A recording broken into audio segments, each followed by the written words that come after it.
For this is the infamously bad Captain America from 1990. On its official poster, it said, "Coming Spring 1990 to theaters everywhere," which would not happen. It would come out later that year on video because they saw the film and said, "Ugh, this film sucks, let's not release it in theaters." True story. Captain America is about a guy with rubber ears who gets easily defeated on his first ever mission, like a little bitch. Yeah, in the first 20 minutes, Captain America's put out of commission, because he's that much lame and ass in this movie. He then goes on to do heroic deeds, like pretending to be sick so he can steal someone's car, as well as pretending to be sick to steal a car from his love interest kid that he's fucking over for some reason. Yeah, look how heroic that Captain America is, stealing a small-ass Italian car.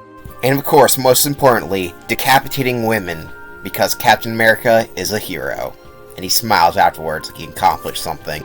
So yeah, this Captain America sucks ass, and his costume is no different. And honestly, his costume from a distance doesn't look too bad, it's just the fact. And of course, most importantly, decapitating women, because Captain America is a hero. And he smiles afterwards like he accomplished something.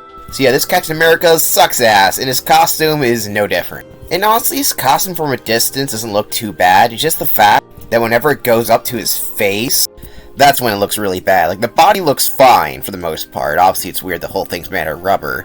But the most obvious problem is, one, his ears aren't his actual ears. They're rubber. I don't know why they couldn't just cut out a place for his ears to go. Also, speaking of cut out, where his face hole, where his mouth and eyes are, the holes look poorly cut. It's hard to tell in still photos. But when you're watching the movie, they just kind of like juts around. It's just really weird looking. They didn't get proper.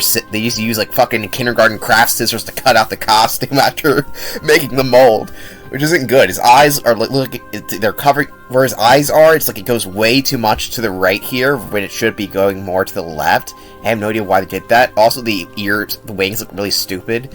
Even the 70s movie had the wings on the helmet that's painted on rather than 3D, which is a better look. But just the way it looks here just looks terrible. Like, it's supposed to be like a super soldier costume, and I mean, this bottom part isn't awful looking, just this face and his dumbass, like, it looks fucking terrible. And I also gotta mention, why is it rubber? Why is his ears rubber? Hey, I'll give it credit, it is bright and colorful, and it does take some battle damage, which doesn't look too bad. Just the face is just so bad. And the plot is, well, let's get into the plot, because I would not go into it that much, but in order to understand how bad this film is, you gotta understand how shitty the plot is. So Steve Rogers is living in 1940s America, where he's signing up to do the Super Soldier program to fight Nazis.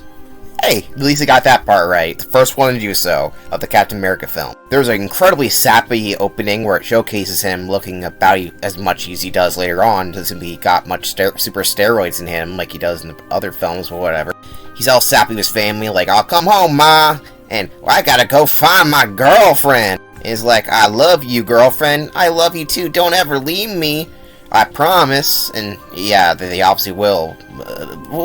I mean, I know we're going to give him something, but these scenes is like 5 minutes long. We have very little development of his family or his girlfriend to care at all. Like, okay, these characters exist. Why should it care? I don't know. So Steve here is going on an experiment like he does in the comics to become a super soldier, I guess. It doesn't look like he changes that much, and honestly, he seems to suck ass later on, so maybe he didn't get jack shit. Maybe it's just a placebo. Who knows? So the scientist gets killed in the most laughably way possible. Very telegraphing there, buddy. And yeah, Steve tries to help, but he gets immediately shot like a little bitch. And yeah, he falls down afterwards after killing the Nazi guy who kills the scientist, who for some reason is a woman in this, even though in the comics she isn't.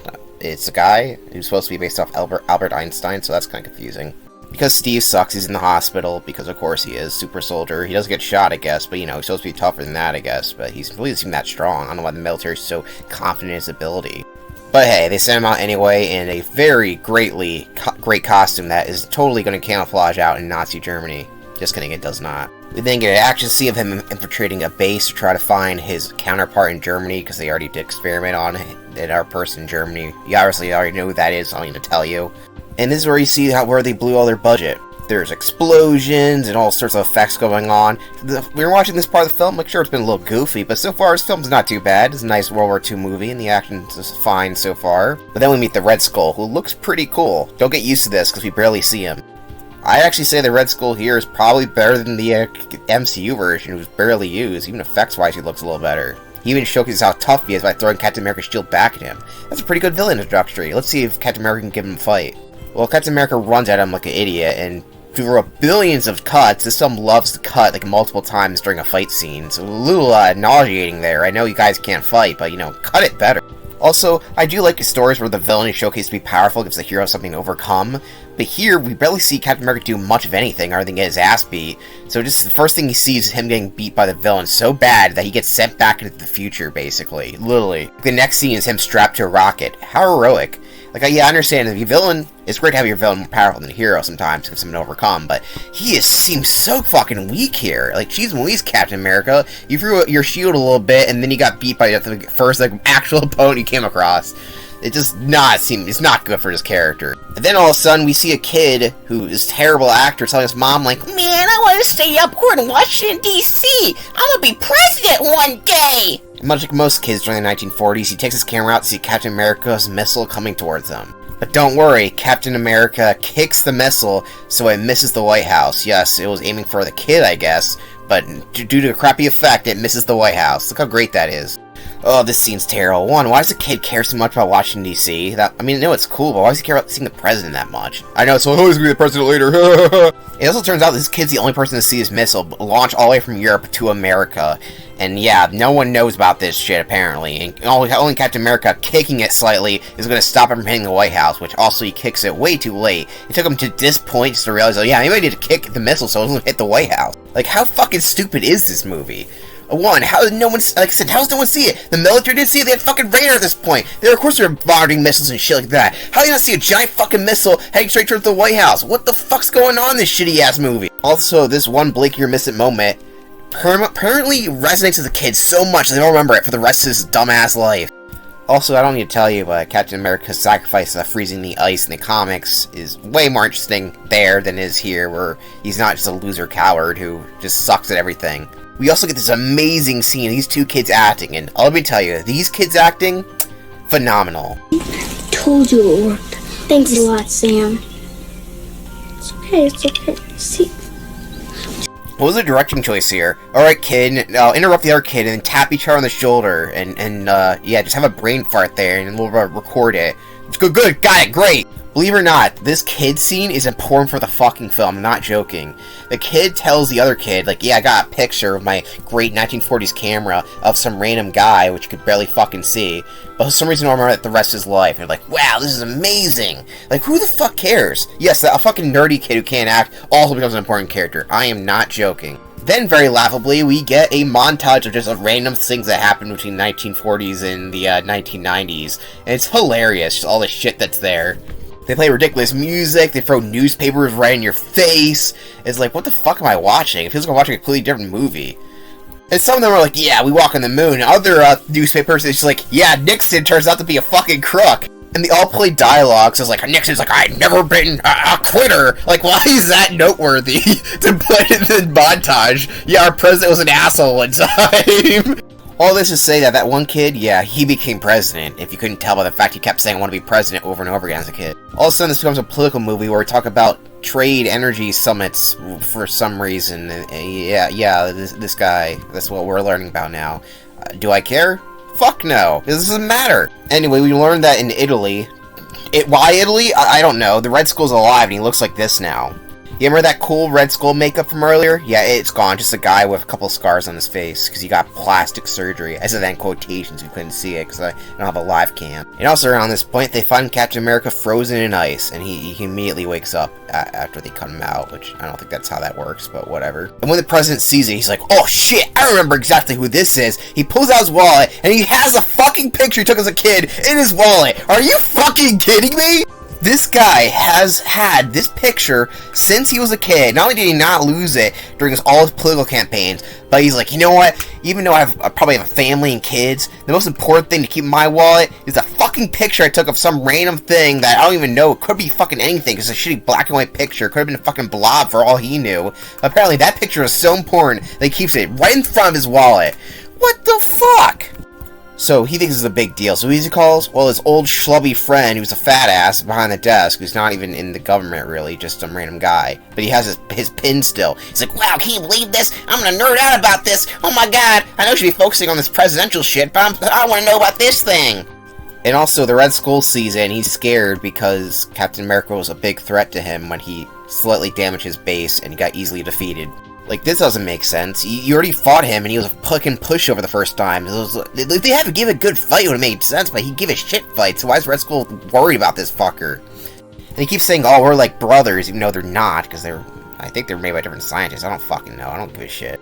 Also, apparently Captain America's been running for miles because he's no longer in the taiga. He's just in the forest now of Canada, apparently. This one takes very little in America, in case you couldn't tell. So yes, well, the president says, oh, it's an important thing to find. He only sends his stupid schlubby friend with shitty directions to drive through Canada like a fucking slob. And he's like, why are there 2 helicopters from fucking Italy following me? I don't know, but I gotta find the directions, because even though we don't know where he fucking went, because he was fucking walking all over fucking Canada, it was a fucking giant-ass country, but oh, my schlubby ass is gonna find him, So yeah, somehow the schlubby guy finds Captain America, and then he explains conspiracy theories to him. I'm not joking.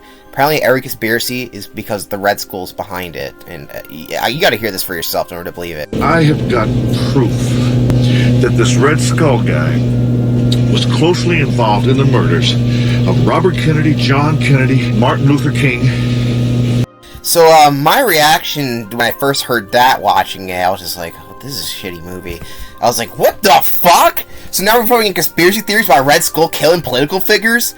Apparently it wasn't some racist that killed Martin Luther King, it was Red Skull all along. Why did he do that? I don't know. What the fuck? Why did he kill both Kennedys? I don't... First one, all those conspiracy theories of people in the fucking action movies do that later. But what the other Kennedy? What the fuck was he gonna do with Red Skull? I don't fucking know.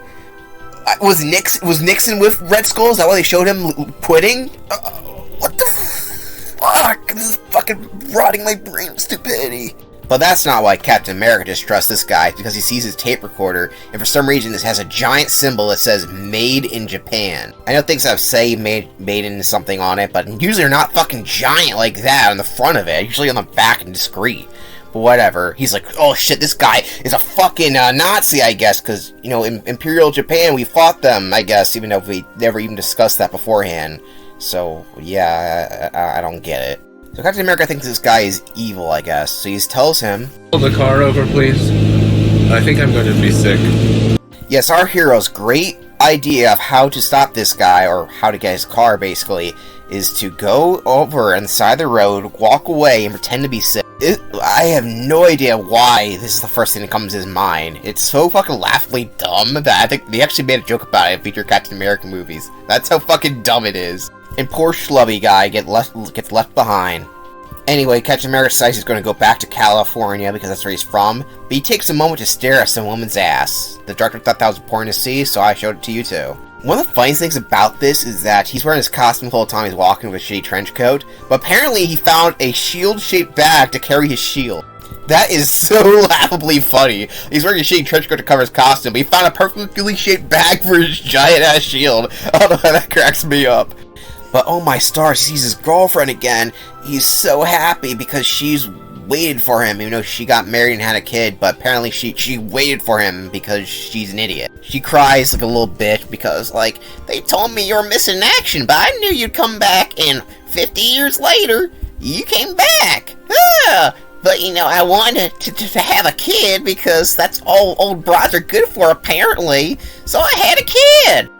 I just don't understand this. We barely see the relationship beforehand, so we have no idea their connection. So why would she stay in the same spot just for one guy, even after she gets married? Like, you think it's time to leave? Like, come on, don't use that as a fucking excuse, dumb bitch. So Captain America is useless because his old girlfriend gets killed, and now her fucking husband's almost dead, and nothing that matters. Also, off-screen, the president got kidnapped because he's fucking useless, and, you know, Homeland Security doesn't exist. Well, it didn't exist at this point. I was talking about, what the fuck is it called? The people that protect the president? What are those fucker people are called? I'm having a brain fright, and now I don't care. Anyway, Captain America's girlfriend's daughter, who actually ends up being pretty helpful, he helps out Captain America. She's actually more likable than Captain America. Captain America's just an asshole, has no personality. And her showcasing that she's pretty skillful and useful, despite not having training, unlike quote-unquote him, he's like, you know what, even though we're in Italy and you helped me get this far by deciphering codes, I'm gonna ditch you on the side of the road because I'm feeling a little sick. He plays the same fucking thing again. His excuse here is, I don't want you to get hurt, even though you already brought me to Italy. I could have just left you back in California, but I'm just an asshole. And also in the very next scene, she comes back immediately, because Captain America doesn't know how to speak Italian, because he's a fucking idiot. Well, I mean, he's American, of course he doesn't know how to speak Italian. Americans are fucking stupid. I would know, I am one. I can't believe I got this, but when Captain America's like coming back home, it plays the most fucking sappy-ass song ever. Pretty sure the song's written for the movie because it's literally about what he's doing. He's like, I'm trying to find home, but everything is changed. The time has changed. I can't play because I don't know if he's going to get copyrighted or not, but it's fucking awful. Anyway, Captain America, at the very end, he goes through the Italian tower where the Red Skull is at, and he's got to save the president who saved himself somehow. And then they bond over the fact that I saw you one time, and wait, I saw you, even though I wouldn't have saw the kid from a fucking missile being launched, but they bond over that for some reason. They both remember this fucking thing. Like, that makes no fucking sense. Does these people have that great a memory? I don't fucking think so. I would make a joke about how I'd hate to have this guy as president because he seems like a fucking idiot, but then again, I don't think there's a bigger idiot than the president I currently have dealing with right now. Fuck you Republicans. I don't care if you dislike me right now. You guys are fucking idiots for voting in the orange fucking felon again. I would say this would be the entertaining part with action scenes, but as you can clearly see, the action scenes are very poorly cut. So both the President and Captain America are fighting, because yeah, the President's fighting now, because of course he is. And here's all the cuts. Look how many fucking cuts there are. Like, geez fucking Louise! We get this great shot of Captain America twirling on the ground with his shield. Like, wow, look how cool that is. It would be cooler if I could see the shot more clear. Like, oh my god. So the Red Skull's gonna send a bomb, I guess, and he has to sit at a piano in order to do that on top of the tower, which is some reason there. He just sits there like he just gives up or something, even though I guess he's winning, but it doesn't seem like he is. Like, what the fuck's going on in this movie? So if I remember correctly, Captain America plays some audio that he found, and that somehow disarms the bomb, I think, but he just kind of just sits and stares at it, so I don't know what the fuck that means. But he still seems like the bomb detonator works, so I don't know what's going on. Did that do anything? Because Red Skull still seems pretty confident. Until Captain America just throws a shield at him and he died.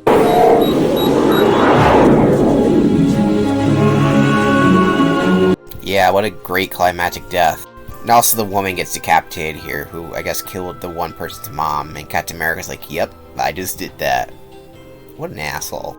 And he's like, thank you, Mr. President, for being a fucking idiot and not having any support and security, but whatever. The end. Then it cuts to a clip of him staring creepily into my soul, and that's seriously the end of the movie. That's where it ends. Right there. I don't want to see that. And then it laughably cuts to an actual illustration of the character showcasing how much better the illustration looks than the actual dude. Even the illustration has his eyes right. Get the fuck out of here. Manham Golan Productions, or the fuck that is. This movie, man, this fucking movie is just a clusterfuck. Though it was pretty entertaining, I will say that. You can find it free on YouTube, so there you go if you want to watch it. And it is entertaining, though it's not great, obviously. Are there better ways to spend your time? Sure, but it's not very good at all. But it was entertained more than some of the other Marvel movies, but that's not saying much. Captain America 1990 goes on the top of F tier, and that's it. Stay tuned next time when I think I'm doing Power Pack, where the fuck that is. See you then.